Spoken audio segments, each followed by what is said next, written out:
Pareidolia. Have you ever been staring at the wall and things just start to solidify?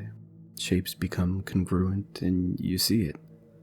A face, a creature, some unseen incorporeal pattern that's always been there, just waiting for someone to discover it.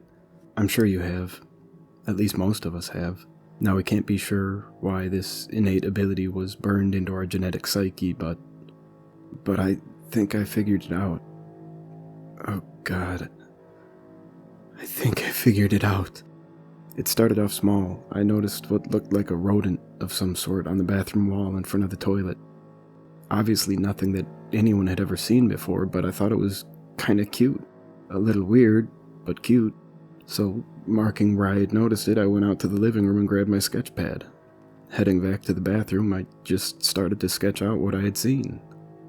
It was an almost cathartic feeling. I always thought it would be fun to sketch out some of the random things I've seen and the arbitrary patterns on the walls and floors, so finally doing it felt good. There was one strange thing, though. You know how looking away from one of these visions makes it almost impossible to find the exact pattern when you look back up at it?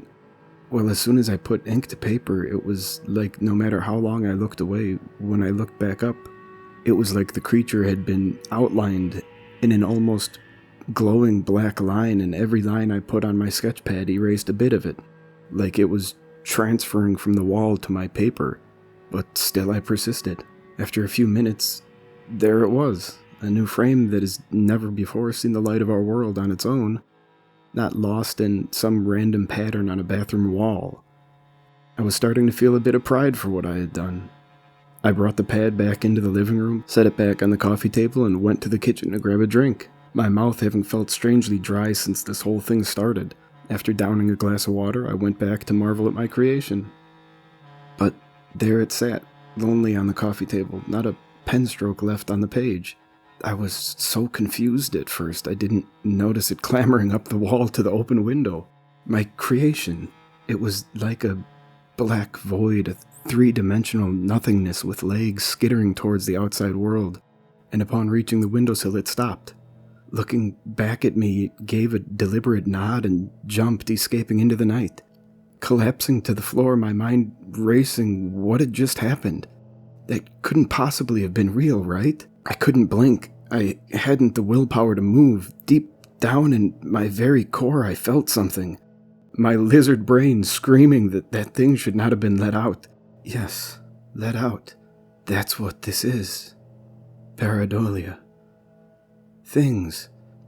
Beings calling to us from the void, beckoning us to loose them on our plane of existence. I didn't draw it. I made it a perfect door. A door only it could use, but it was crude. Just an outline. So only its frame made it through. That explains its appearance of nothingness. At this revolution, I noticed my mouth was unbearably dry again, my head throbbing with pain. Water. I needed water. Heading back towards the kitchen, I seen it on the wall of the hallway. I felt like I needed to draw it. Trace it on the very wall I discovered it on. I ran to get my pen set. I don't know, it was just so out of place. I've seen faces, animals, things before, but nothing this big, nothing this strange. It took up half the wall, limbs disjointed, sickle-like claws, unhinged jaws that looked as though they could engulf a man whole. Just so otherworldly, I had to draw it. On the very wall I noticed it on, I began feverishly giving this horror a rigid silhouette. I knew it was wrong.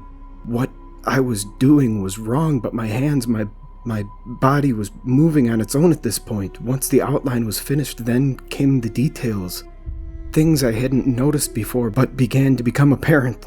Tendons and muscles.